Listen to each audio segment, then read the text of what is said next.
Alors bonjour à vous toutes et tous. On est là ensemble pour cette leçon, la leçon 4 du sutra. C'est pas tout à fait pour l'instant du sutra, on fera l'analyse du sutra après, on y reviendra, mais vous allez voir, tout va s'éclairer. Mais quand même, à partir du sutra de la pousse de riz, c'est notre terrain de jeu. Euh, c'est beau quand même d'avoir un sutra comme terrain de jeu pour apprendre l'alphabet tibétain, c'est une très bonne chose, donc c'est ce qu'on va continuer à faire. D'abord la prière du refuge, et puis ensuite, on s'y met. Sangye chetam tsoge chonam la chom chom pato dani kyapso chip. Dage jin tsoge pe sonanke. Drola pinchir sangye drum parai sho. Voilà. Eh bien, nous sommes ensemble pour cette leçon 4. Alors, évidemment, je le répète toujours, mais attendez voir, là je suis en train de me dire, non, c'est pas la leçon 4. Comme un bêta, c'est la leçon 5. Ah là là, mais c'est terrible, vous vous rendez compte? C'est quoi là? Ah, pas du tout, c'est la leçon. Non, mais ouais, mais quand même, non. Non, mais là ça va pas. Non, mais là ça va pas du tout. C'est juste moi qui suis pas du tout. Donc je suis désolé. J'étais pourtant sûr d'avoir préparé mon truc. Bah non, comme quoi. Eh ben non. Eh ben non. On n'avait pas fait les rats, la 104. On n'avait pas fait quoi? Les rats. Non, tout à fait. On n'avait pas fait les La ratas? 104. Ouais, On remarque. n'avait pas fait les ratas. Ouais. D'accord, ok, on n'a pas fait les On a ratas. fait que les yatas. Mais il n'y a pas de souci, hein. Ouais, non, tout à fait. C'est vrai qu'on n'a pas fait les ratas. Non, ouais, écoutez, je me dis que de toute façon c'est assez simple, les ratas, yata. On va les voir au fur et à mesure de Je vais toute voir, hein. façon. Oh ouais, c'est clair. De toute façon, on va les voir. Alors, hop, et voilà. Excusez-moi, Oui. Jean-Marc, j'aurais toute moi j'ai petite une question. question Ah par ouais, alors rapport il y a au... plusieurs questions qui arrivent. Alors, l'un après l'autre, allez-y, qui que ce soit. Tu Alors, commences, moi. moi j'ai un problème avec les ratas. Ok. Parce qu'en fait, quand on a karata ou Ah, c'est tarata, qui? ça C'est veut dire Géraldine? Ok, Géraldine. Si c'est tu veux, pareil. si tu mets ton image, c'est plus facile pour moi à repérer, hein. Comme tu veux, mais disons. Ce Non, sera mais comme pas tu veux. trop comme ça peut-être. Pas de C'est comme problème, ça? pas de problème. Ah, mais Ça c'est marche comme super. Ben voilà, comme ça je te vois, Géraldine. C'est ça? beaucoup J'avais plus. mon sandwich à la main, je n'osais pas. Oh, mais tu peux oser, hein, on est entre nous, hein. Bon, après, c'est vrai qu'il y a une diffusion internationale des cours de tibétain sur le web, mais disons, n'ayons pas trop peur. Ok, pas de problème. Alors, Géraldine, je t'écoute. En fait, que ce soit les cas, les tas ou les pas, ça fait toujours tra et ça me pose question. Oui, mais c'est très juste. Karatata, paratata. Ben, en fait, la seule raison à cela, qui effectivement apparaît comme une étrangeté, on se dit mais à quoi bon? Pourquoi? Eh bien, en fait, c'est une raison orthographique. C'est-à-dire que ça D'accord. vous permet de faire les mêmes sons avec des orthographes différentes. Comme en français, vous avez le cas avec le mot vert. Vert, vert, vert, vert.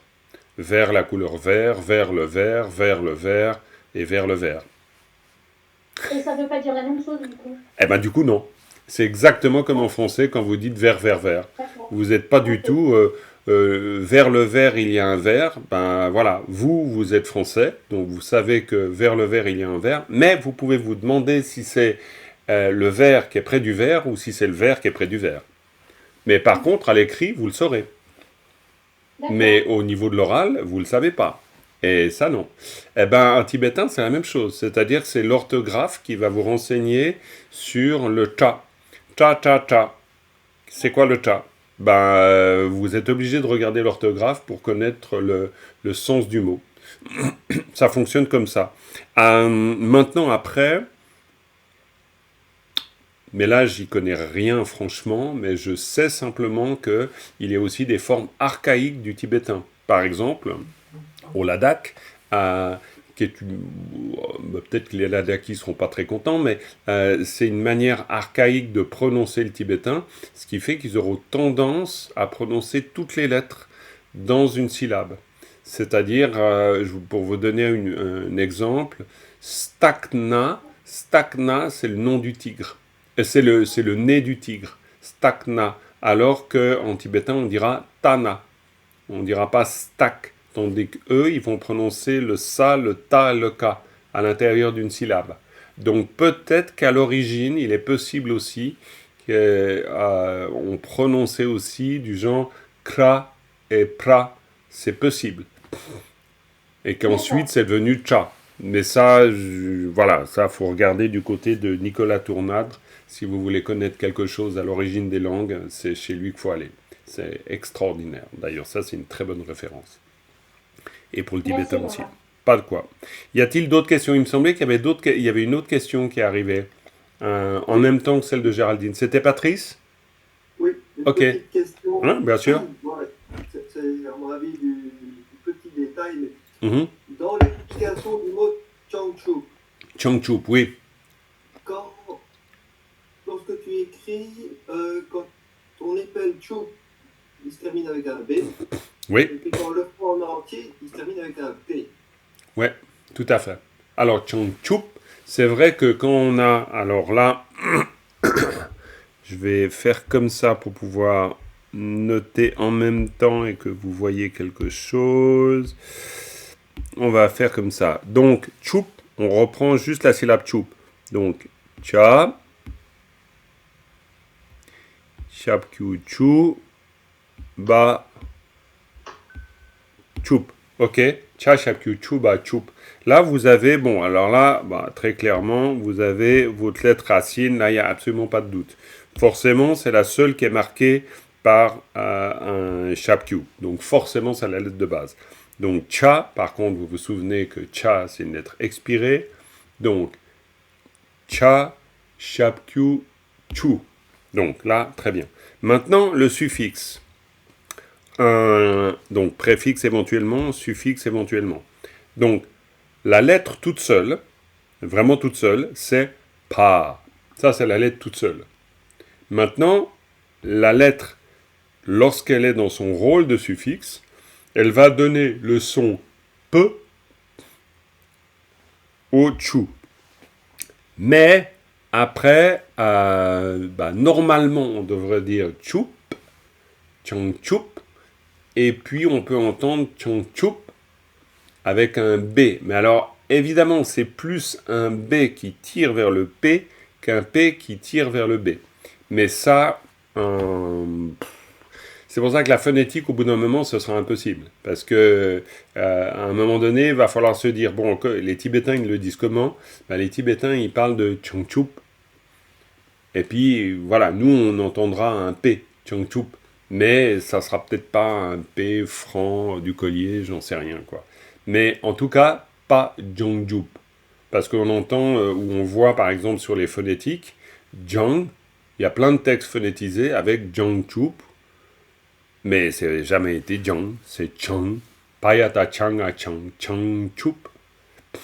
Parce que le mot, le premier, ça c'est le deuxième, hein. Quoi, le deuxième, j'entends. Le deuxième, si on parle du mot éveil, mais le premier c'est Pa, Yata cha nga chang. Payata chang nga chang. Et ça, c'est le premier mot. Chang et chup. Et chang, c'est pa yata cha nga chang. Hein? Pa yata cha nga chang. Et c'est un pa. Donc, si c'est un pa au départ, avec le cha, avec le yata, ça va devenir cha. Mais ça ne sera pas ja, à la différence de ce qu'on peut voir dans les textes phonétisés, où très souvent c'est écrit ja, mais c'est pas ja, c'est cha, cha, nga, chang. Est-ce que ça répond à tes ou ta question, Patrice? Oui, je veux dire que on aura, à mon avis, une transcription qui va dépendre de l'oreille de celui qui écrit.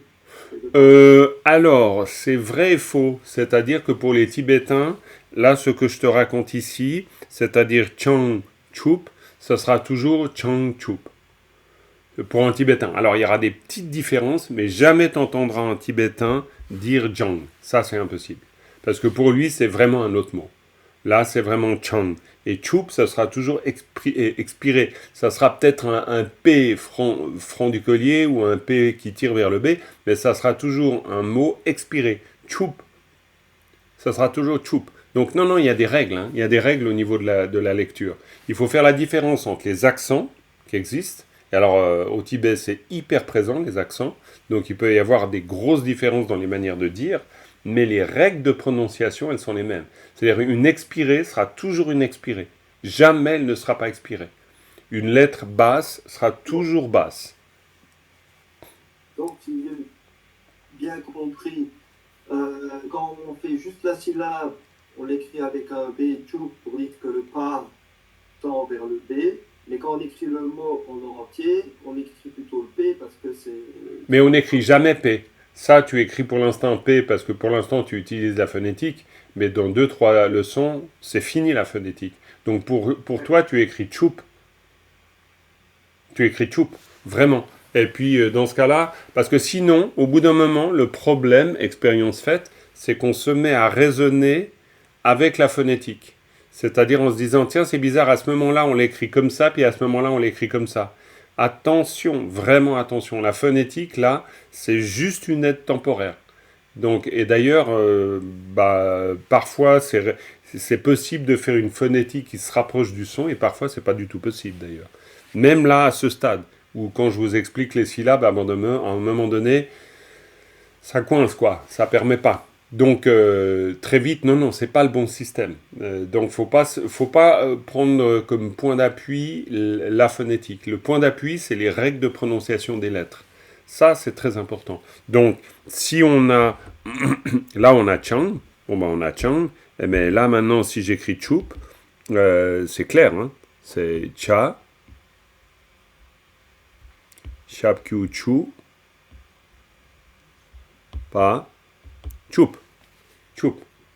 Cha, chap, kyu, chu, pa, chup. Que vous disiez cha, chap, kyu, chu, ba, chup, ou cha, chap, kyu, chu, pa, chup, ça sera toujours chup. Et ça sera toujours expiré. Expiré haut, le son. Et le petit accent qui restera sur le P ou le B, il est mineur par rapport à la typologie de la lettre qui est son expiré haut. Chup. Et c'est ça que vous allez repérer en tibétain. Les Tibétains sont extrêmement sensibles au ton parce que pour eux, c'est une langue tonale. Donc si vous dites chup, vous dites pas chup. Et vous dites vraiment pas la même chose. Si vous dites kangpa, vous dites pas kangpa. Kangpa, c'est une maison. Kangpa, c'est la jambe. Pour vous, pour l'instant, il n'y a peut-être pas beaucoup de différence au moment où je vous le dis, mais je peux vous dire que pour le Tibétain, lui, il y a une grosse différence. Parce que vous lui dites kangpa et il dit quoi? Pourquoi tu me parles de jambes alors qu'on est en train de parler d'une maison? Donc vraiment, et il fait pas un gag, quoi. Je veux dire, il joue pas là-dessus. C'est que pour lui, c'est vraiment un mot différent. Et pour vous, ça va, c'est pareil. Hein, petit à petit, vous allez rentrer dans la langue et au bout d'un moment, ce sera évident, quoi. Évident. Voilà, mais c'est pour ça que c'est très bien toutes ces questions, parce que ça nous permet quand même d'y voir clair. Important. J'ai des questions aussi. Bien sûr. Vas-y, Cédric. C'est par rapport à la lecture. Oui. Je trouve. Attends, parce que le truc déconne. Pardon. Ok, pas grave. Comment est-ce qu'il me fait ça? Ok. Sur le texte pouce de riz, Mhm. il y a une syllabe que j'arrive pas à lire, à déchiffrer. Donc c'est sur la première ligne. De la leçon 5 De la leçon 5 Oui. Ok. Dans le texte, Bon, remarque, dans le texte, ouais, c'est pareil, ouais. Ouais. Donc c'est, alors si je ne me trompe pas dans l'épellation, Sakataka Ta. Je ne sais pas comment prononcer cette syllabe en fait. Très bien. Ici. Attends, parce que j'essaie de remettre, mais j'ai mis à l'époque. Est-ce que ça t'aide sur l'écran? Vas-y, refais un peu, voir si on est même d'accord. Ah non, c'est au-dessus. Première ligne. Ouais. C'est le même. C'est le même. Ici, c'est le même. Très bien. Oui, c'est ça, ouais. Alors, ok. Alors, est-ce que quelqu'un peut aider Cédric? Taka, take. Alors, qui m'a parlé? Joël, redis voir, Joël, vas-y. Sakataka, take. Très bien. Alors, très bien. sakataka, ta, ke. Alors, la règle pour toi, Cédric, et comme pour tout le monde, bien sûr, évidemment, c'est que vous vous en êtes rendu compte, on lit toujours du haut vers le bas. Ouais. Tout le temps. C'est-à-dire qu'on commence, que ce soit ça, un sago ou n'importe, ça, à un moment donné, on va dire que c'est plus même important. C'est-à-dire que, comme vous vous en êtes rendu compte, on apprend bout par bout. Là, je vous le montre par le biais des tableaux. Mais après, dans l'exercice d'épellation, la seule chose à se souvenir vraiment, du point de vue pratique et non pas théorique, c'est que vous lisez du haut vers le bas. Donc, sa, kataka, et là, vous avez un premier résultat. Sa, kataka, da, ke. Quoi? Vous avez d'abord sa, kataka. Après, voilà, ça, la lettre de base, c'est ça. Sa, kataka. Point barre. Ensuite, vous avez le suffixe. Et le suffixe, lui, il va se rajouter à la lettre de base. Et le suffixe, c'est un ta. Vous pourriez avoir, en fait, il y en a 10 de suffixes. Donc, en fait, il pourrait y avoir un autre suffixe. Il n'y a pas de problème. Il y a 5 préfixes, il y a 10 suffixes. Donc, vous pourriez avoir, par exemple, un ma. Si vous aviez un ma ici, admettons, là, il y a un espace blanc, je vous l'écris. Imaginons qu'on a un ma. Donc, on reprend le sakataka. Donc, ça, oulala, beaucoup trop gros. Là, ça ne va pas le faire. Attendez, hop, hop. Voilà. Donc, sa, ka, ta, ka, ok. Et puis là, je mets un ma. Eh bien, sakataka, ma, kam. Ok. Donc, ça veut dire que c'est le suffixe, ici, ma, qui va donner son son m au ka. Et dans ce cas-là, ça fait ka, ma, kam. Ok? Donc là, pareil ici, ka, da, ke. Alors maintenant, pourquoi ici kam et pourquoi ici ke? Et voilà. C'est parce que ce suffixe ici, là, c'est un suffixe super simple. C'est-à-dire que c'est un suffixe qui se borne à donner son son racine, on pourrait dire, à la lettre de base. C'est son seul boulot. Maintenant, il y en a 4 plutôt. Il y a 4 suffixes qui, eux, sont plus complexes. Il s'agit des suffixes la, sa, ta, na. Donc, dont celui-ci. Ta ou da, comme vous voulez dire. Le moyen mnémotechnique, c'est de se rappeler la sadhana, comme une sadhana. Donc ça, c'est le moyen mnémotechnique pour nous francophones. La sadhana. Ce qu'il faut savoir, c'est, et vous l'avez dans la leçon 5, je vous ai mis la règle de transformation des sons. Mais c'est pour ça que je me méfie toujours des règles, parce que idéalement on les connaît et c'est parfait, on s'en sort, mais sinon, c'est avec l'expérience qu'on finit par comprendre. Ici, tout simplement, on a le suffixe ta qui transforme le son a en e. C'est-à-dire le son, quand je dis le son a, ça veut dire que sakataka, il y a le a dans le ka. Ok? Donc ce son a dans le ka devient ke à cause du ta. Tout simplement. Et Ça, c'est toujours toujours. C'est une règle absolue. Toujours. Ok. C'est vraiment toujours. Ça, c'est une règle. C'est vraiment une règle qui veut que le suffixe ta transforme le son a en e, o en e, ou en u. Et le i reste i, et le e reste e. Et ça, c'est une règle. Mais, et c'est pour ça que je préfère de loin une méthode contextuelle, c'est parce que la règle, disons, au mieux, vous la connaissez et c'est très bien, mais en général, c'est pas super fun que d'apprendre des règles. Donc, c'est beaucoup mieux de voir dans le terrain, et puis c'est ce qu'on fait ici, c'est-à-dire qu'on voit dans le terrain, là de manière très claire, vous voyez dans le terrain, ici, un exemple, et l'exemple c'est sakataka dake. Et l'intérêt pour nous, pourquoi c'est intéressant, c'est parce que on a gagar et on a ke. Et gagar c'est l'Inde, et ke c'est la langue. Ok? Donc, la langue de l'Inde. Et du coup, vous avez un mot-clé. Et c'est ça l'intérêt du mot-clé. C'est-à-dire le mot-clé Ben, le mot langue, vous en aurez besoin tout le temps en tibétain. Et que ce soit dans un sutra ou dans n'importe, ou dans si vous dites le français, vous dites parentique. Si vous dites l'italien, vous dites italique. Si vous dites l'allemand, vous dites germanique. Hein? Voilà, donc c'est-à-dire vous rajoutez que au pays, tout simplement. Et ça veut dire la langue de l'Inde. Et parentique, ça veut dire la langue de Paris. Tout simplement, en tibétain. Si vous dites Inji ke, c'est la langue des Inji. Et Inji, c'est les Anglais. Mais d'une manière générale, c'est même aussi l'étranger. Ok? Donc là, vous avez votre mot-clé. L'intérêt du mot-clé, c'est que c'est plus facile et plus intéressant de se souvenir d'un mot-clé que d'une règle. Mais ça, c'est des histoires de choix. Hein. Si vous voulez apprendre la règle... Bon, moi, je connais la règle par cœur, évidemment, hein, du fait de l'enseigner. Mais maintenant, après, c'est comme vous voulez. Rien ne vous empêche de connaître la règle, plus le mot-clé, c'est-à-dire plus un exemple.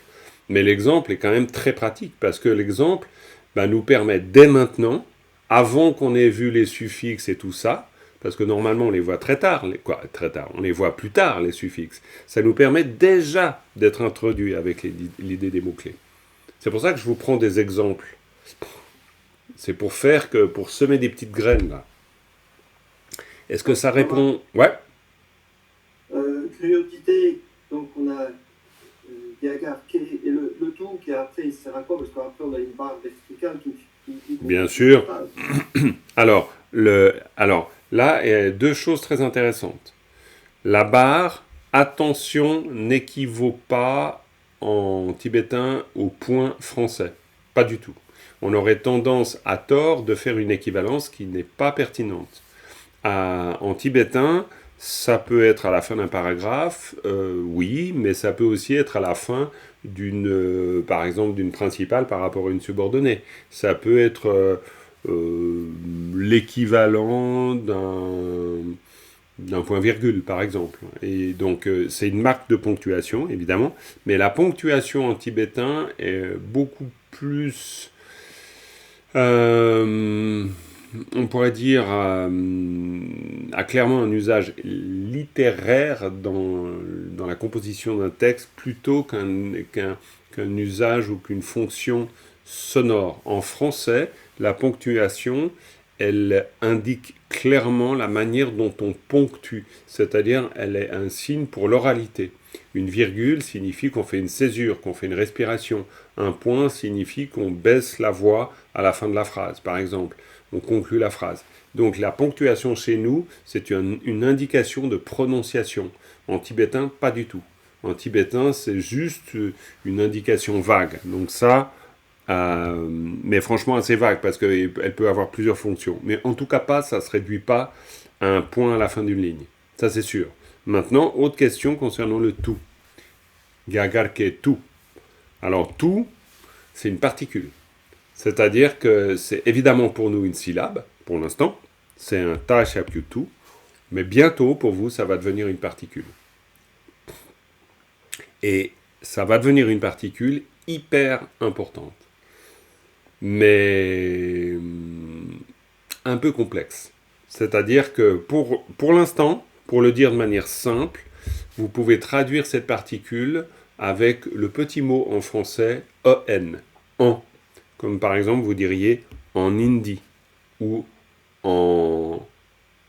c'est-à-dire en hindi, c'est-à-dire si vous reprenez le texte, en l'occurrence en sanskrit, vous avez votre texte, et là, vous avez le début du sutra, comme toujours d'ailleurs, vous avez Diagarketu, ça veut dire en hindi, ou en sanskrit, et vous avez le nom ici, en sanskrit. Et puis ensuite, vous avez Peketu. Donc là, le même mot, donc peu tibet, ke, la langue. Donc ça veut dire en tibétain, et là vous avez en, qui correspond à en. Donc ça veut dire qu'on dit d'abord, et ça dans un sutra toujours, on dit d'abord en hindi, vous avez le titre en hindi, et ensuite on dit en tibétain, et vous avez le titre en tibétain. Vous avez donc la correspondance entre le titre sanskrit et le titre tibétain, dont le sens est rigoureusement le même. Ok? Donc là déjà, au stade où vous en êtes, ça doit faire des ah ouais, tac, tac, tac. Alors je sais pas comment ça fait, mais disons en tout cas, voilà, il y a des énigmes qui commencent à les mystères s'éclairent. C'est-à-dire, mais ils vont s'éclairer progressivement. Après, quand on fait de l'analyse, ben vous allez voir, c'est que des mystères qui s'éclairent. C'est-à-dire au départ, on ne comprend pas très bien pourquoi, c'est quoi ces trucs que ça vient faire là. Et puis au bout d'un moment, ben, très clairement, ça devient évident. Mais là, déjà, ça vous fait une belle indication. C'est-à-dire en hindi ou en sanskrit, en tibétain. Ça, vous pouvez vraiment retenir. Et vous pouvez retenir pour plusieurs raisons. Soit parce que vous vous intéressez au tout, soit pour vous intéresser, comme disait Cédric avant, comment ça se prononce. Ben, ke. Si par exemple vous dites en tibétain le fait de parler, vous dites kecha. Et kecha, ça veut dire fragment d'une langue. Si on regarde le sens de chaque syllabe. Évidemment, quand un tibétain il dit kecha, il dit parler, il dit pas fragment d'une langue. Dans sa tête, j'entends, dans sa représentation. Mais vu que le tibétain est monosyllabique, une syllabe signifiera toujours quelque chose. Tout le temps, tout le temps, tout le temps. Ok? Ça répond à vos questions? Moi, j'en aurais encore une petite dernière. Mais vas-y, mais c'est très bien les questions. Non, mais parfait. C'est la preuve que vous êtes curieux et que vous grattez, tant mieux. Vas-y, Cédric. C'est en regardant, en finissant d'épeler un texte, il m'a semblé, mais je voulais être sûr, qu'on parlait justement de particules. Donc on a vu la particule A, Guigou, I, si je me rappelle bien. Yes, ouais, bien sûr. Il m'a semblé qu'elle pouvait changer la lettre d'avant. Donc là, c'était un pas Ouais, qui était suivi d'un A, Guigou, I, et ça faisait P. très bien. Comme par exemple ici. Ouais, sauf qu'il n'y avait pas le narrow dans le texte que je suivais au-dessus. Exactement, mais ça, c'est... Bon. Ok, mais je voulais savoir si la particule changeait du coup le son ou ce n'était pas une particule au final. En fait, je me trompe. Alors, non, tu te trompes pas. Non. D'ailleurs, vous vous trompez jamais. Hein. C'est-à-dire qu'en général, quand vous dites « Ah tiens, il y a un truc là », c'est que ça sort de l'ordinaire et vous avez raison de le souligner, tout le temps. Donc, c'est très intéressant. Le agigui, on en a déjà un peu parlé la dernière fois, je pense que vous vous en souvenez, c'est un génitif. Ok? Donc, c'est clairement une particule. La particularité de ce génitif, et au bout d'un moment ça deviendra limpide, c'est que il est morphologiquement variable. Ça veut dire qu'il a plusieurs formes. Et pourquoi il a plusieurs formes? Il a plusieurs formes en fonction de ce qui précède. C'est-à-dire que si vous avez simplement ici une syllabe panaropo, avec rien derrière, c'est-à-dire vous avez juste la syllabe, ok? Vous n'avez pas de suffixe, on est d'accord? Il n'y a pas de suffixe. Ok? C'est clair pour tout le monde, il n'y a pas de suffixe? Ouais, vous comprenez ce que je vous dis. Très bien. Non, c'est pas que je vous prends pour des demeurés, hein, pas du tout. C'est juste pour être très très clair sur le fait que là, il n'y a pas de suffixe. Hein? Alors que ici, il y a un suffixe, on est d'accord. Donc, voilà. Donc ici, il n'y a pas de suffixe. Quand il n'y a pas de suffixe, le génitif prend cette forme. Ça, c'est une règle. C'est encore une fois une règle. Il y a des règles, hein. Mais je commence pas par les règles. Mais il y en a. Donc, bah voilà, c'est tout. Donc, en fait, c'est pour ça que vous le collez directement à la syllabe et qu'il n'y a pas de point au milieu. Et c'est très important qu'il n'y ait pas de point au milieu. Parce que s'il y avait un point au milieu ici, imaginez que vous mettez un point au milieu là. Si vous mettez un point au milieu, ben, ça fait Chenpo Ido. Ça veut dire que c'est une autre syllabe. Et donc, c'est un autre sens. Parce qu'en tibétain, quand il y a un point, c'est une syllabe. On est d'accord? Donc là, il n'y a pas de point. Donc ça veut dire que c'est la même syllabe. C'est la même syllabe, mais... Quoi, pas mais. Donc, on colle le génitif directement à côté du panaropo, ou du pa tout seul, ça ne change rien du tout à notre affaire. C'est la même règle. Donc panaropo ou pa agigui, c'est pareil. Et on sait que c'est un génitif. Et on sait que forcément, le génitif, tac, non, c'est pas ce que je voulais faire, le génitif a cette fonction, hop, de faire le lien. Il fait le lien entre la partie à gauche et la partie à droite. Ça, c'est son rôle, le génitif. D'ailleurs, vous verrez que dans le vocabulaire, ou plutôt dans l'analyse de texte, qui commence à devenir un peu de l'analyse, je commence à mettre des informations sur les particules et 2-3 petites règles. Parce qu'au stade où vous êtes, vous avez déjà bien débroussaillé la lecture, et puis très naturellement, ces questions sont en train d'arriver, qui sont des questions d'analyse de texte. Et ça, c'est un génitif. Donc le génitif, c'est forcément un lien entre ça et ça, tout le temps. Et à gauche, c'est toujours le déterminant, et à droite, c'est toujours le déterminé. Tout le temps. Ça, c'est aussi une règle. Mais ça peut être un qualifiant et un qualifié, on est bien d'accord. Ça peut être un possédant et un possédé. Mais c'est toujours le même principe. Déterminant, déterminé. Tout le temps. Donc ici, vous avez le mot sutra, et ici, vous avez le mot grand. Ok? Donc, Chenpo et sutra, ça veut dire le sutra du grand. Littéralement. C'est-à-dire le grand sutra, mais c'est le sutra du grand. Et pourquoi grand? Parce qu'on parle du Tekpa Chenpo, on parle du Mahayana. Donc, en fait, le mot complet, si vous regardez le texte, le mot complet, c'est Tekpa Chenpo. C'est-à-dire, Tekpa, ça veut dire véhicule, Chenpo, ça veut dire grand véhicule, Mahayana. Donc, Tenpa Chenpo Do, ça veut dire le sutra du Mahayana. D'accord? Le sutra du grand véhicule. Et là, vous avez déjà, vous vous rendez compte, déjà à votre stade, vous comprenez un bout du texte en tibétain. Chapeau, 5e leçon. Je vous l'explique, bien sûr, mais disons, vous avez les moyens de le comprendre. Ce qui est quand même pas mal. Donc, c'est même très très bien. Et donc, voilà, pour le génitif, ici. Est-ce que c'est clair? Alors après, non, il y avait aussi un autre élément. Cédric, tu me disais, ça change le son. Oui, ça change le son. C'est-à-dire le Chenpo, ça c'est le mot. C'est le mot qui veut dire grand. Et ça, il faut le connaître. Chenpo. Attention à l'expiration. Expiration haute. Chenpo. Chen. Hein, c'est pas Chen. C'est Chen. Chen expiré O. Chenpo. Chenpo. Donc, Chenpo Do. Alors pourquoi Chenpo et pas Chenpo? Pour marquer justement d'une manière sonore le génitif. C'est tout simplement ça. Chenpo Do. Si tu avais un pas, c'est Chenpe Do. Parce que le O devient E, le A devient E. Voilà. Mais ça, de nouveau, c'est une règle.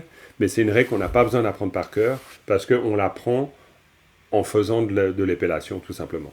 Et après, on fera de l'épellation ensemble. C'est-à-dire, pour l'instant, on fait de la pré-épellation. Mais après, ça veut dire qu'une phrase comme ça, ao pa kasapak, pa sa sa, la chapkulua gigui, la chata changa chang, pa shadembu she sa she, pa yata cha, wa, tadembu teka tek, pa chadembu chena chen, pa naropo agigui, mao ta naro do.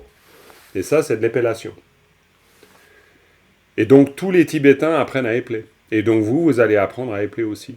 Mais vous allez y arriver très naturellement à l'épellation. Et puis après, vous allez vous rendre compte que l'épellation, ce que je viens de faire là, une fois que vous êtes à l'aise dans l'épellation, vous allez produire les sons. C'est-à-dire l'épellation, c'est le chemin qui vous permet de comprendre comment les sons se produisent.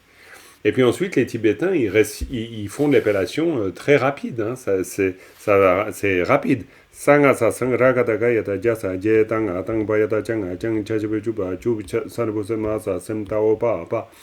à cette vitesse-là, voire même plus vite, quand on fait de l'épellation. Et pourquoi c'est intéressant? Parce que ça veut dire que là, on n'a plus du tout aucune hésitation sur la lecture des lettres. C'est-à-dire, on n'a ni d'hésitation sur la lecture des lettres, ni sur la composition des sons des syllabes. Et donc, tout ça est progressif. C'est pour ça que l'apprentissage de la lecture en tibétain, c'est un monde. Et un bon lecteur ou une bonne lectrice en tibétain, c'est vraiment hyper réputé. Par exemple, vous avez... petite anecdote, je vous gaffe pas, j'espère avec ça, mais petite anecdote avec ma Chik Labdrön, très grande yogini du XIIe siècle, qui épate le monde, parce qu'au moment où elle lit les volumes de la Prajnaparamita, en fait, il y a 5 érudits qui s'occupent chacun d'une ligne pour voir si elle lit exactement le contenu d'une ligne. Parce qu'elle va tellement vite dans la lecture du sutra que, en fait, ils sont obligés d'être 5 pour pouvoir à peu près suivre ce qu'elle est en train de lire. Mais c'est une façon, c'est presque une anecdote qui dit l'importance de la lecture dans la culture tibétaine. L'importance de la lecture est majeure. Et donc, si vous entendez, vous avez certainement assisté à des lungs, c'est-à-dire des transmissions orales. Suivant les lamas qui vous ont donné les lungs, si vous avez entendu, je ne sais pas, Shama Rinpoche, ou voire même le Karmapa, ou Sherab Gyaltse Rinpoche, ou je ne sais qui, c'est phénoménal la vitesse. C'est-à-dire, ils lisent à une vitesse phénoménale. C'est-à-dire, c'est impossible à suivre pour nous, quoi. C'est incroyable. Mais parce que l'excellence de la lecture est vraiment considérée comme un exercice en soi. Alors, on est loin de ça. Mais disons, voilà, ça existe, quoi. On est dans ce monde-là, on est voilà, dans cette culture avec ça. Ok.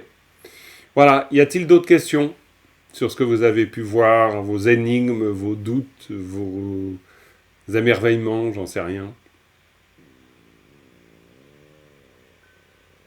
Je vous laisse 2 secondes, si vous avez envie d'intervenir. Oui, Eliane? Je pense que les génétiques, on les reverra plus tard. Oh, largement. On est bien d'accord que... Donc, alors, Ouais, je ouais. garde ma question pour plus tard, parce que sans ça, après, ça va être... Ok, comme tu veux. Non, c'est clair que là, vous avez bien vu ce qu'on voit ensemble. En fait, clairement, ce qu'on voit ensemble, pour l'instant, c'est les différentes... C'est pour ça que là, vous avez 4 tableaux. Vous effrayez pas, ils sont super simples. C'est pour ça que je vous en ai mis 4.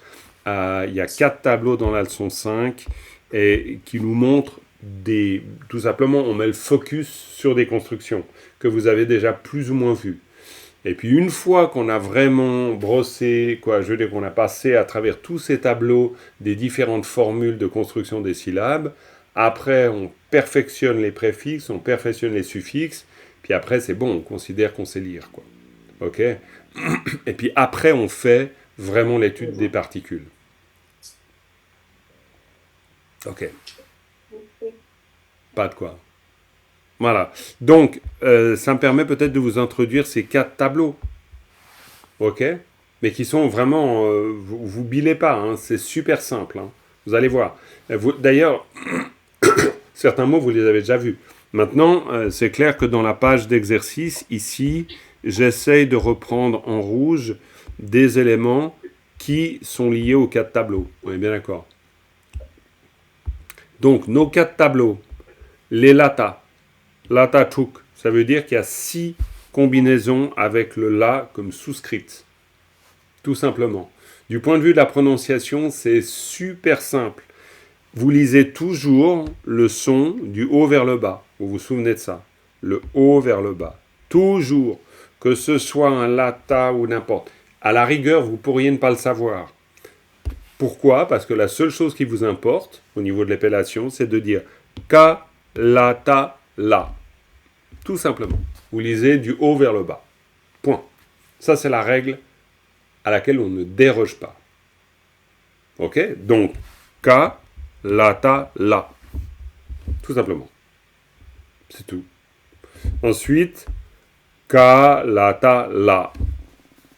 Ok? Sa, la, ta, la. Ra, la, ta, la. Attendez, je vais faire comme ça on les voit toutes. Pa, la, ta, la. Et la seule bizarre, c'est sa, la, ta, da. C'est tout. Il n'y en a qu'une seule de bizarre. Et ça, c'est le mot pour dire dawa, pour dire la lune. Si vous voulez dire la lune, ça s'écrit comme ça. Dawa. Et ça, c'est orthographique. Parce que bien sûr que vous pourriez dire, là, je reprends notre problème d'écriture. En fait, vous pourriez très bien dire dawa comme ça. Da. Wa. Vous pourriez dire, excusez-moi, il n'y a pas de point. Voilà, vous pourriez dire dawa comme ça. On est d'accord. Mais, ça ne veut pas dire la lune. Le son, c'est le son lune, mais c'est pas orthographié correctement. Pour dire la lune, vous êtes obligé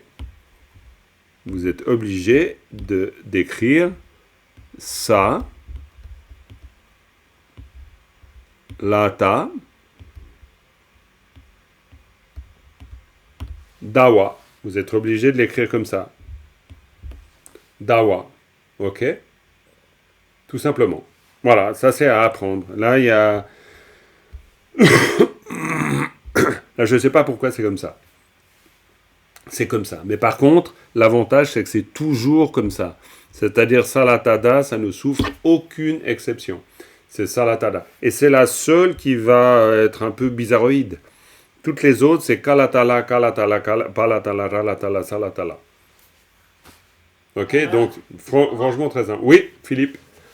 Question, par exemple, quand on prend le cas, c'est un cas bas expiré. Alors, ça, c'est plus complexe. Là, et le là, il est Ouais. bas expiré. Non, alors c'est pas tout à fait comme ça. C'est pour ça que je vous dis rien pour le son, parce qu'en fait, mais du coup je vous le dis quand même, c'est-à-dire que le la qui est mis dessous comme ça, hein, en souscrite, il a tendance à remonter le son, Si par exemple c'est un son bas, il a tendance à remonter le son et à faire que ça devienne un son haut. Kalatala. Par exemple, je vous donne un exemple de ça. Attendez, voilà. Hop. Non, je vais me mettre là, ça sera plus clair. Comme ça, voilà. Je vous écris un mot que vous reverrez beaucoup. C'est...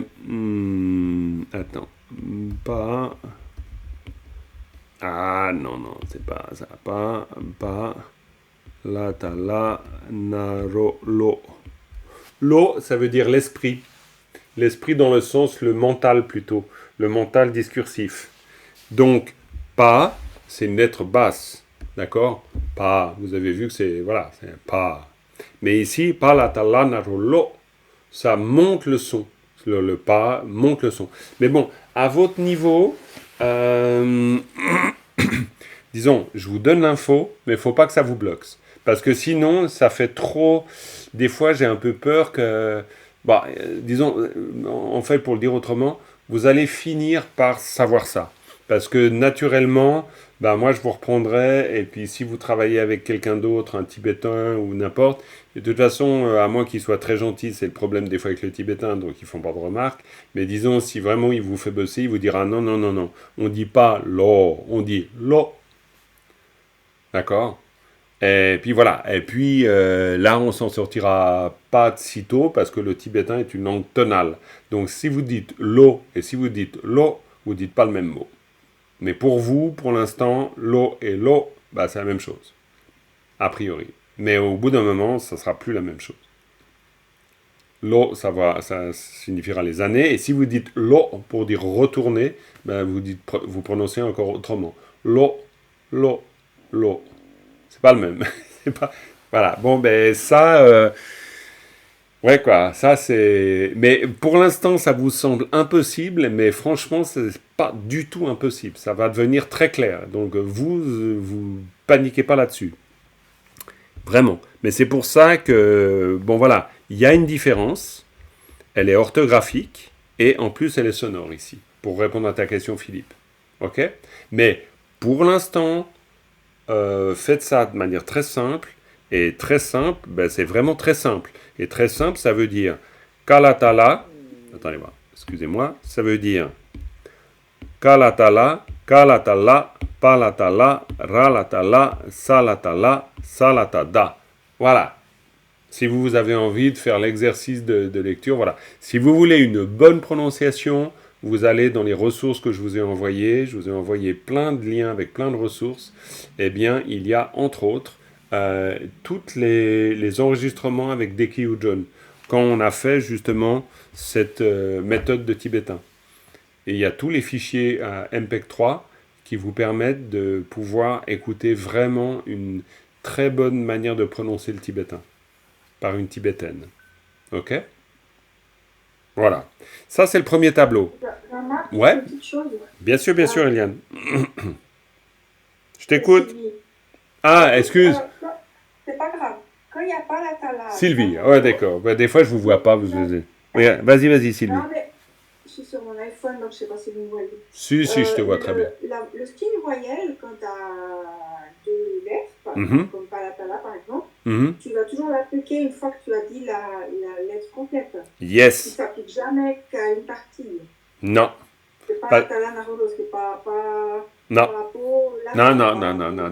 D'accord, ok. Il arrive toujours à la fin. Le signe voyelle, c'est la cerise sur le gâteau. C'est la cerise sur le gâteau. En fait, par contre, la question est très importante parce que le signe voyelle, il est voyelle. Donc, dans palatala, quel est le signe voyelle? C'est très simple, mais quand même, c'est quoi le signe voyelle? C'est quoi le son voyelle de palatala? Bon, c'est là. C'est le A. Ouais, c'est A, c'est pas là. C'est A. Non, c'est A. Oui, Voilà. d'accord. Donc, ça veut dire que le signe voyelle vient altérer Bien sur le A. son voyelle. Exactement. C'est pour ça que, quoi que soient les éléments qui permettent de produire le la, le signe voyelle va changer le a en o, le a en e, le a en i, le a en ou. Ça, c'est le rôle des signes voyelles. Ok? C'est une altération finale, forcément, du son de la base, du son de base de la syllabe. Ok. S'il n'y a pas d'autres questions, je continue avec les oiseaux. Alors, les oiseaux, il y a encore moins de choses à dire. Hein. Les oiseaux, c'est kawazurka, kawazurka, kawazurka, chawazurcha, nyawazurnya, tawazurta, tawazurta, tsawazurta, tsawazurta, shawazursa, sawazursa, rawazurra, lawazurla, shawazurcha, sawazursa, hawazursa, hawazurha, c'est tout. Donc vraiment, il n'y a rien à dire si ce n'est kawazur. Voilà, ça se dit comme ça. Kawazur. Bon, là, j'ai raté un ra. Bon, le R. Bon. Kawazur ka, tout simplement. C'est très très simple. Mais de nouveau, à quoi ça sert? Excusez-moi. Orthographique, tout simplement. C'est-à-dire que entre le son kawazurka et le son tout seul ka, il n'y a aucune différence de son. C'est vraiment ka. Si vous écrivez ici ka, ou si vous écrivez ka wazur, c'est le même son. Donc la seule différence, elle est orthographique. C'est tout. Jean-Marc, Ouais. pour être sûr de ne pas me tromper quand je dis des textes, il m'a semblé qu'avec le wassour, c'était uniquement pour les mots sanscrits. Ah non. Non? C'est- Ok. Non, c'est pas uniquement pour les mots sanscrits. Vous pouvez trouver par exemple ce mot ici que vous avez, tsawazur tsa, ça c'est le sel. Donc non, c'est pas que pour les mots sanscrits. Mais là où tu n'as pas tort du tout, c'est-à-dire que c'est très utilisé dans les mots sanscrits. Et pourquoi c'est utilisé dans les mots sanscrits? Pour produire... Est-ce qu'il y en a un ici? Ben zut, il n'y en a pas ici. Mais pour produire, par exemple, quand vous... En général, dans la phonétique des textes tibétains, vous avez souvent dans les mantras, vous avez... par exemple, vous avez le mantra de Vajrasattva, vous avez la translittération, c'est Om Benzar Sato Hum. Ok? Alors ça, il faut savoir que quand on dit Om Benzar Sato Hum, ça c'est une manière tibétaine de prononcer le sanskrit, mais à ce stade, c'est plus du tout du sanskrit. Ok? Donc maintenant, si vous lisez la translittération tibétaine normalement, ça sera Om Vajra Sattva Hum. Et dans ce cas-là, Sattva, pas Sato. Les Tibétains, ils disent Sato, mais vous allez utiliser dans le sanskrit le wa pour la translittération, pour la phonétique, c'est de la phonétique tibétaine pour parler en sanskrit. Et le wa, si vous avez, admettons, ce que je vous raconte, peut-être vous ne comprendrez rien à ce que je suis en train de vous dire. Donc, je vais prendre un exemple simple. Je vais prendre cette lettre. Imaginons que cette lettre signifie quelque chose en sanskrit. Ok? Et donc, je vais utiliser le tibétain pour produire un son. C'est la phonétique, comme quand vous utilisez les lettres européennes pour produire un son tibétain. Ok? C'est la phonétique. Donc, la phonétique sanscrite, elle écrira ça. Ok? Eh ben, quand vous lisez de la phonétique sanscrite, vous lirez kva et pas ka. Vous lirez le wa comme un v.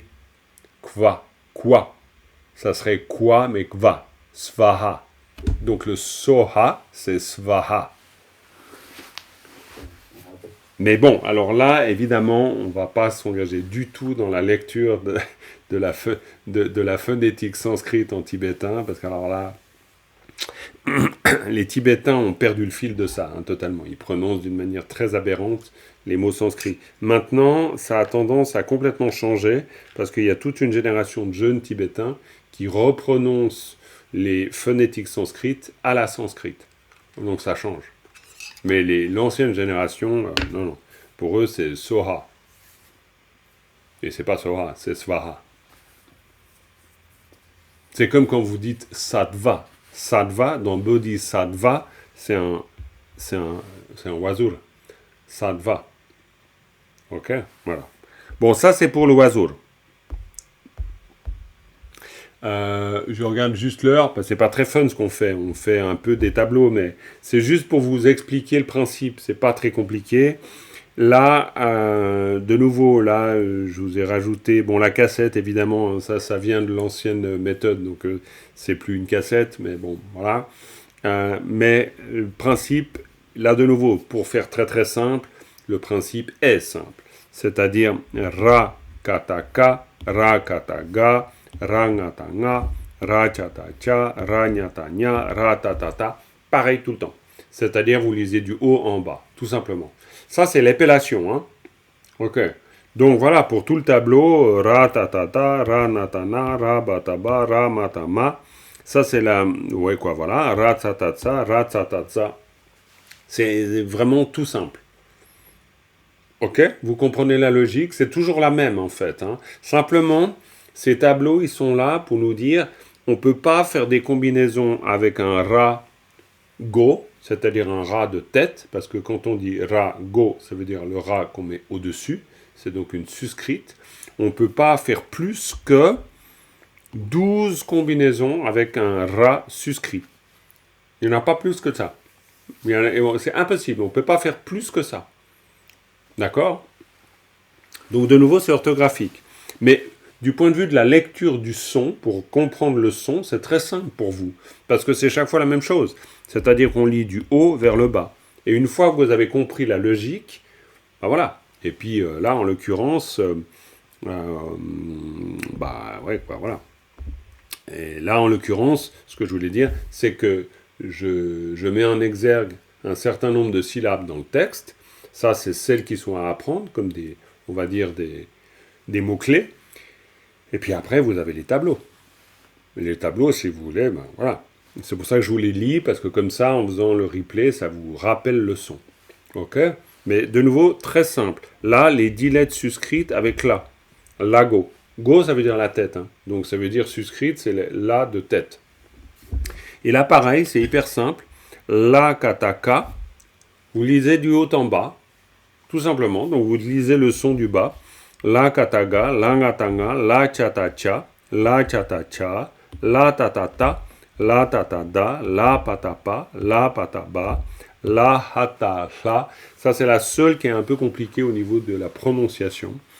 Parce que c'est un la avec un hata, expiré. Donc ça veut dire que le résultat, c'est la. Et ça, c'est compliqué pour nous, francophones. Parce que c'est un LH expiré A. La. Alors bon, voilà. Là, c'est une manière phonétique de le noter, mais bon, ça ne correspond pas à grand-chose. Mais, du point de vue de la logique, vous voyez, c'est la même chose. La kataka, la chatacha. Par contre, là, vous voyez que le problème éventuellement d'empilement de la connaissance peut devenir sérieux. C'est-à-dire qu'à ce stade, si vous avez un doute sur le cha ou si vous avez un doute sur le ta, là, ça peut devenir compliqué. C'est-à-dire que là, normalement, à ce stade, il faudrait faire en sorte que vous n'ayez plus de doute sur les 30 lettres de base. Pour que tout simplement, vous ne vous preniez pas les pieds dans le tapis chaque fois que vous voulez épeler une syllabe. Parce que c'est vrai que si vous êtes là, puis vous dites là, attends, c'est déjà quoi cette lettre en dessous, et puis que vous le dites un peu trop longtemps, au bout d'un moment, ça devient vraiment pénible, quoi. Et alors que la, tcha, ta, tcha, voilà. Si vous connaissez la lettre, à partir du moment où vous vous souvenez que vous partez toujours du haut, vous finissez vers le bas, franchement, c'est pas compliqué. Vous voyez ce que je veux dire? Je simplifie pas un excès, c'est juste pour que vous compreniez bien, que vous ayez les points clés de ce qu'il vous faut savoir. Ok? Voilà. Et puis, ouais, bien sûr. Tu l'as déjà dit, mais je n'ai pas retenu. Il y a des grilles, des cases grises. Alors là, par exemple, les cases grises. Les cases grises ici, c'est parce que c'est juste pour dire que c'est une bizarrerie. Bizarrerie, disons, c'est pour dire que c'est la, hata, la, c'est-à-dire que c'est une expirée, c'est pour bien qu'on y pense. Et puis ici, les cases grises, par contre, elles ont un sens. Vous aurez constaté que l'adjonction d'un rago, ra suscrit à certaines lettres, modifie leur ton. Le ton naturellement bas monte. Et ça, c'est les lettres sur fond sombre. C'est pour dire que là, on a rakata-ga. On pourrait penser que c'est rakata-ga ou rakata-ka, mais en fait, c'est rakata-ka. Donc le son bas monte. Mais encore une fois, ça, je dirais que prenez-vous pas la tête avec ça pour l'instant. Si franchement déjà vous arrivez à identifier rakataka, c'est déjà très bien. Et puis ne pas avoir trop d'hésitation sur les éléments de la syllabe, ça c'est vraiment bien en termes d'objectif. Après, vous aurez forcément l'occasion de perfectionner la lecture. Parce que de toute façon, il n'y a que ça à faire. Hein. Je veux dire, après, même quand on fait de l'analyse de texte, on ne quittera jamais la lecture. Donc la lecture, là je vois dans le groupe analyse, Dominique, elle fait partie des deux groupes, elle voit bien. Dans le deuxième groupe, on a beau faire de l'analyse, et puis de l'analyse un peu sérieuse, quoi. C'est-à-dire on peut prendre un texte et puis comprendre le texte. La lecture, elle est toujours là. C'est-à-dire, même quand on fait un exercice pour écouter ce que l'autre dit, s'il n'y a pas une prononciation claire, c'est que du point de vue de la lecture, il y a quelque chose qui n'est pas clair aussi. Donc, on ne laissera jamais complètement la lecture. Mais, au bout d'un moment, quand on en sait assez, ça nous permet déjà de rentrer dans le texte. Mais d'ailleurs, vous apprendriez l'allemand, ce serait pareil. Hein. Lire parfaitement un texte de Goethe, bonjour, quoi. C'est pas évident. Par contre, commencez à vous débrouiller en disant ich bin ein, ça vous pouvez le dire, quoi.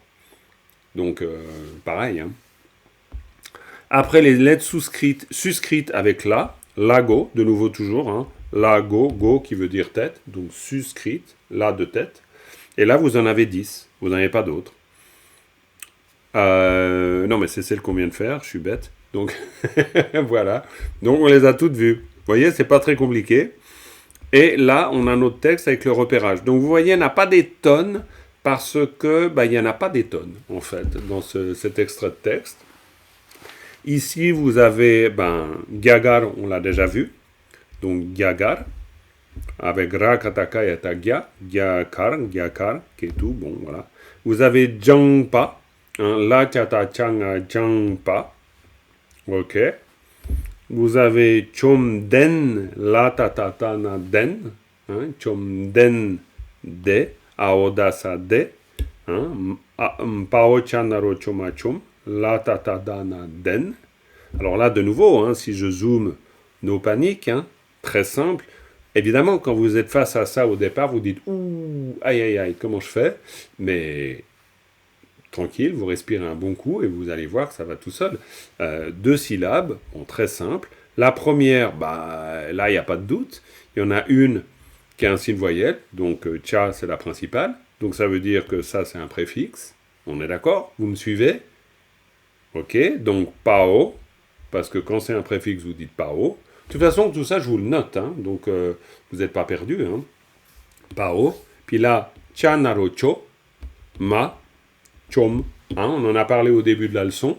On parlait du ke. Pourquoi ke, ça donne ke et pas kam. D'accord? Eh bien là, le ma, c'est un suffixe très simple, c'est un suffixe, un très gentil suffixe. Il ne fait que donner son son ma, et il nous embête absolument pas. Donc c'est très simple. Pao, chanarocho, ma, chom. Donc, vous voyez, ce qui au départ vous dites, oulala, c'est quoi tout cet ensemble de choses? Ben c'est très simple. Vous avez chom. Puis alors là, bien sûr, réflexe aussi, oups, aïe aïe aïe, mais non, c'est de nouveau très simple. Vous lisez du haut en bas, z, donc, la, ta, ta, da. Et à ce stade, que vous disiez la, ta, ta, ta ou la, ta, ta, da, franchement, c'est pas grave. Parce que c'est tranquille, quoi. Mais par contre, la, ta, ta, da, na, le na, c'est comme le ma, hein. Si ce n'est que le na, il est un peu bizarre parce qu'il transforme le son A, le son voyelle A, en E. Donc, la, ta, ta, da, na, den. C'est la seule chose. Ça, c'est la particularité de ce suffixe, parce qu'il est sonore, il donne le na, le son N, il le donne, et il transforme le A en E. C'est tout. Mais en fait, je pense que théoriquement, après, il y a juste l'habitude. Alors, par contre, tout ce que je vous dis, c'est évidemment théorique. Là, tout ça. Mais vous, chez vous, toute cette liste-là, ça, tout ça, c'est des mots à épeler. Clairement. Donc, comme exercice, au minimum, pas tout le texte, mais au minimum, vous épelez. Gagar, vous avez chaque fois l'épellation. Ok? Donc, vous épelez. Ra, ka, ta, ga, ya, ta, gya, ka, ra, kar, gya, kar. Et c'est chaque fois écrit. Hein. D'accord? Donc, là, je vous prends vraiment par la main. Et donc, ça ne devrait pas poser de problème, normalement. Il peut y avoir, un petit problème à gauche, à droite, mais normalement, pas. Et chaque fois, vous regardez, mais ça, c'est les petits trous du vélo, hein. Donc, normalement, c'est là où vous bossez. Ok? C'est sur la lettre. Et c'est toujours pareil. C'est-à-dire, c'est à la fois un mot, pas par hasard, en rapport au tableau, et pas par hasard aussi, parce qu'il est aussi un terme intéressant, éventuellement comme mot-clé. Et on l'a vu pour les mots-clés, ceux qui vous parlent vraiment, hop, vous les gardez pour vous. Et ça vous donne des exemples. Comme ke. On a vu ke au début, gagar ketu, en hindi ou en sanskrit, ça vous gardez, par exemple. Est-ce que c'est tout clair pour cette leçon?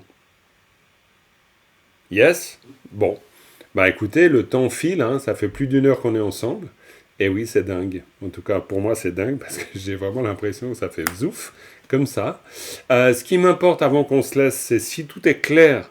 Et si ce n'est pas le cas, vous me le dites. Comme ça, je ne vous laisse pas avec une grosse zone d'ombre ou un gros point d'interrogation. Ça a l'air clair, on dirait. Il suffit qu'on travaille, Jean-Marc. Il suffit de travailler, on est tout à fait d'accord. Mais si jamais il y a le groupe WhatsApp, vous posez des questions, parfait. Donc voilà, et puis vous aurez le replay, vous pourrez vous refaire la leçon si vous le souhaitez, si vous avez envie. Mais bientôt, sachez que vous tenez vraiment le bon bout, quoi. C'est-à-dire on en est à la leçon 5, et honnêtement, même si on n'a pas vu encore tous les tableaux, vous avez déjà vu tous les éléments qui vous permettent de faire de l'épellation. Donc vous avez déjà tous les éléments qui vous permettent de faire de la lecture. Par contre, ce que je vous encouragerais à faire, c'est aussi d'utiliser, si vous le faites, ou je ne sais pas si vous le faites, mais il y a les Quizlets, c'est-à-dire les flashcards, et c'est un bon moyen, parce que vous entendez les sons, vous avez l'épellation en même temps, donc c'est une occasion pour vous de vous entraîner. Voilà. Donc il y a vraiment plein de moyens qui sont à votre disposition, et si vous les utilisez, à mon avis, ça va vraiment le faire. Ok? Moi, j'ai que les 2 premières leçons sur les PC. Et c'est Joël qui dit? Oui, j'ai que les 2 premières leçons. Ah, bizarre. Eh ben, tu m'envoies juste un petit message et puis je t'enverrai la suite. C'est normal, il n'y en a que 2. Attends, tu parles de Quizlet? Ouais. Ah, ça c'est normal, c'est parce qu'il y en a que deux. J'ai cru que tu me parlais des supports PDF. Ok. Du tout. Merci. Non, non. Alors Quizlet, c'est pas, j'ai un peu de retard. C'est-à-dire, il y a toujours un petit moment, un temps de latence entre le moment où je peux préparer la liste et puis parce que voilà, il faut les enregistrer, quoi. Ça prend un peu beaucoup, ça prend pas mal de temps. Mais par contre, vous en avez déjà deux, donc Déjà pas mal, hein. c'est déjà, disons, c'est pas pour me défausser, hein, mais disons, travaillez déjà bien ça, quoi. Et puis le reste arrive. Ok, les amis, on va faire une dédicace. Excuse-moi, Ouais, bien sûr, vas-y. je suis désolée. Sur la leçon 2, moi, sur Quizlet, j'ai la même liste que sur la première. Alors, peut-être j'ai un souci. Ah, alors c'est peut-être moi qui me suis trompé. Ouais, il y a partout. Je sais pas. Non, il y a une partie des mots sont les mêmes, oui. Mais dans le vocabulaire aussi, quand on prend les feuilles PDF, c'est pareil. Alors ça, c'est possible. Les mêmes. Oui, mais ça c'est normal. Oui, mais moi quand j'ai commencé à j'ai refait. Non, ok, bah je vais vérifier alors. C'est peut-être que je suis pas allé assez loin dans la seconde. Ok, d'accord. Ah, ça, c'est possible. Parce que c'est vrai, la raison, Dominique, il y a du regroupement. Hein. Là, je suis tout à fait. Mais par contre, ça me permet de dire que le but du jeu, avoué et avéré, c'est la répétition. C'est-à-dire que l'idée, c'est que vous revoyez des mots. Parce que le but, c'est aussi de faire que, ah tiens, je l'ai déjà vu celui-là. Hein, c'est clair. On n'est pas dans l'empilement pur parce que sinon, ça serait terrible, quoi. Ça vous ferait des listes de vocabulaire à apprendre par cœur et puis en plus, il faudrait se souvenir de la précédente pour connaître la deuxième. Donc là, ça serait compliqué. C'est plutôt chaque fois, ces listes de vocabulaire, c'est chaque fois, et d'autant plus sur les supports, c'est vraiment une manière d'illustrer la théorie. Et ça, je pense que c'est très important. Ouais, ça c'est clair. Ok. Très bien. Dans ce cas-là, si on a tout clarifié, on fait une dédicace, puis on arrête là. Ok? Sonam diye tam che ding pa ne tom ne nye pe ranam pam je ne ke da na jim ba lam tu pa yim. Si pe tso le do wa rai shu. Voilà. Merci beaucoup. Allez, Merci, au revoir. à tout bientôt et bonnes études. Jean-Marc, Merci à vous. Au revoir à toutes et tous. au revoir. Merci. Merci.